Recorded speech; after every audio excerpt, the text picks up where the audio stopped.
네, 밖에서 춤추는 걸 좋아하는 국진입니다.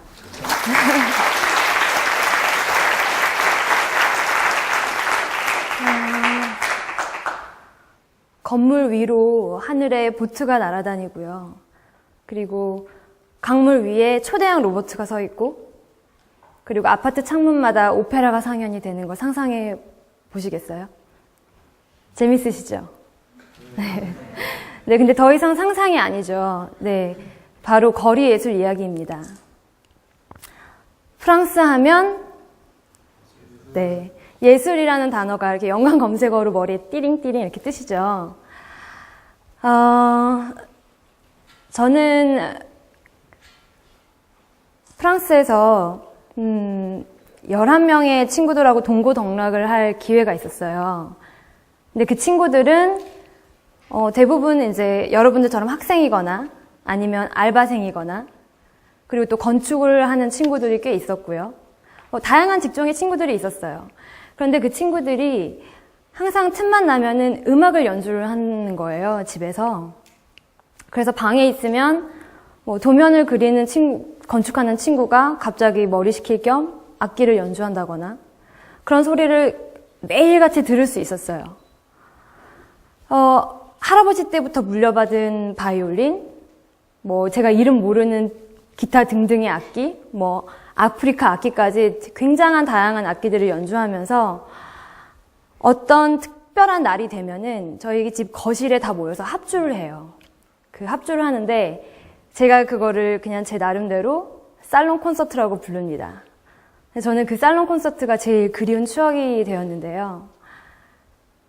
이 친구들을 보면서 저는 생각을 했어요. 왜 이렇게 이 친구들은 이 예술을 꾸준히 하는 것이 왜 이렇게 자연스러울까? 왜 이렇게 당연한 걸까?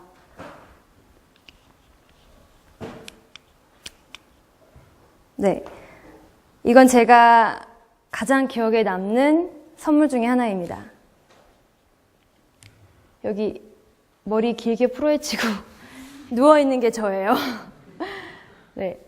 제가 파리에서 공연을 했을 때 이제 저희 공연을 본 꼬마 아이가 첫째 날 공연을 보고 이튿날 공연장에 와서 이 공연을 보고 그렸다면서 그 다음날 이거를 굳이 선물을 주려고 이튿날 또 발걸음을 해서 2번의 공연을 또 보고 그리고 집에 돌아갔어요.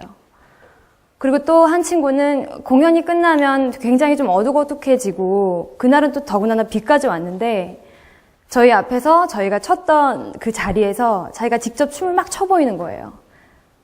아주 자유롭게 저희가 집에 갈 때까지. 이렇게 실시간으로 반응하는 아이들. 그러니까 왜 이렇게 이들은 이렇게 반응하는 거에 있어서 굉장히 자연스러운 걸까요?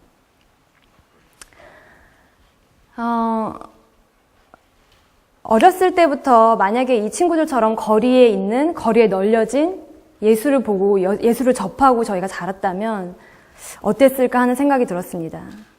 이 친구들은 거리의 악사, 거리의 댄서, 거리의 화가 이들을 통해서 예술을 끊임없이 접하고 예술이 아주 자연스럽게 스미게 되는 거죠. 이게 바로 아주 기본적인 토양을 만든 것입니다. 네, 저의 첫 거리 공연은 모로코 마라케시 시장 벽 입구였습니다. 보시면 아시다시피 분위기를 좀 보시면 아시겠죠? 어떤 분위기인지요? 이곳에서 리허설을 하고 이제 공연을 준비하는 과정은 항상 거리에서 이루어지기 때문에 거리의 풍경을 계속 볼 수 있습니다. 근데 이 재래시장 굉장히 대표적인 재래시장이었고 이 재래시장 벽을 이용하는 중에 아주 어린아이들부터 10대 정도 되는 청소년 아이들이 하루 종일 그냥 아무런 일거리 없이 돈두구걸하다가 그리고 자기네들끼리 빈병을 가지고 놀다가 그렇게 하루를 보내는 거예요. 그걸 통해서 이 친구들이 이렇게 하루를 보내는구나 하는 이런 모습을 볼 수 있었는데요. 저희는 제 첫 공연이고 해서도 굉장히 떨리는 마음으로 준비를 하고 공연을 끝냈어요. 공연을 끝냈는데 여기도 마찬가지로 그 공연이 끝나자마자 그 자리에 직접 이 친구들이 저희를 똑같이 흉내내 보이는 거예요. 점프도 하고 벽도 타고 구르기도 해보고 좀 보면서 좀 웃기기도 하고 재밌었습니다. 그리고 나서 이튿날 공연을 준비하러 또 아침 일찍 저희는 이 사이트에 도착을 했죠. 근데 그 친구들이 똑같이 하고 있는 거예요. 그래서 순간 띵 했습니다. 아, 이 친구들이 이제 더 이상 구걸이 아닌 무언가를 통해서 원하는 걸 얻을 수 있겠구나. 그리고 이제는 그저 그런 하루를 보내는 게 아닐 수도 있겠구나라는 생각이 들었습니다. 이렇게 제가 느낀 거리 예술의 파장, 소통의 파장과 그 다음에 그 공간이 변화하는 것을 느꼈습니다. 이것이 바로 거리 예술이 가진 힘입니다. 이제 이들에게는 어쩌면 그냥 그저 매일 똑같은 시장의 벽 입구가 아니라 다른 의미의 시장 벽 입구가 된 것이죠. 네, 이거는 제가 아까 말씀드렸던 11명이 함께 살던 그 집 벽 입구입니다. 그 입구에 이렇게 집에 오다 보면 이런 벽이 있는데요. 네, 저예요. 네. 제 건축하는 친구 한 명과 제가 같이 타그무스라는 걸 만드는 건데요. 말 그대로 태그를 만드는 거예요. 원하는 태그를 그냥 그려서 그 위에 잔디로 메꾸는 작업입니다.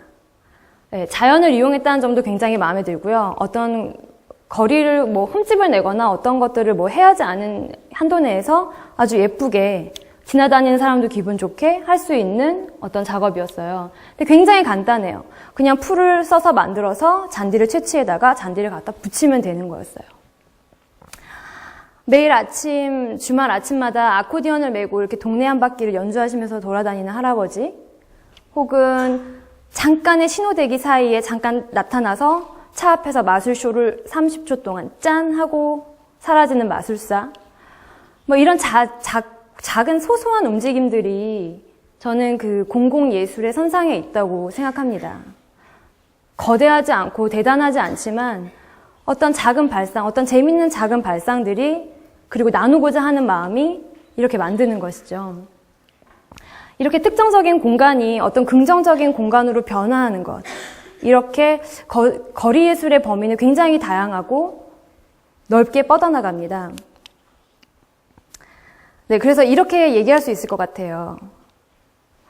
특정한 공간에 긍정적인 관심을 불어일으키고 다양한 도심 공간을 재정비 혹은 재조명하는 굉장히 중요한 도구로서 거리예술은 극장에 찾지 못하는 어떤 소수계층이나 아니면 알지 못해서 찾지 못하는 어떤 소수계층, 그리고 너무 한쪽에 포커스가 되어 있는 대중문화 사이의 간극을 연결해주고 해소시키는 어떤 굉장히 중요한 문화적 통로라고 생각합니다. 사실 생각하면 굉장히 어려운 일이 아니에요. 그냥 안에서 가지고 있는 것을 밖으로 끄집어내는 작업입니다. 여러분이 혼자 하고 있는 일, 해서 제일 즐거운 일, 혹은 상상해서 즐거운 일들, 그리고 나누고 싶은 일들, 그런 것들을 그냥 바깥으로 끄집어내어서 실현하는 것이에요. 어떻게 보면 예술의 본질하고 굉장히 맞닿아 있는데요. 자신이 하고 싶은 이야기, 자신만의 언어로 자신이 하고 싶은 이야기를 자신만의 방법으로 끄집어내서 기꺼이 다 표출하는 예술의 작업처럼 그렇게 많은 사람들을 위해 그냥 공유하게끔 밖으로 나오는 작업을 하자는 겁니다. 저는 여러분이 매일 걷는 거리가 분명히 있을 거예요. 매일 지나치는 거리, 어떤 거리들이 있죠. 그런 거리들이 더 이상 회색 서울 빌딩 숲이 아니기를 바랍니다. 네, 감사합니다.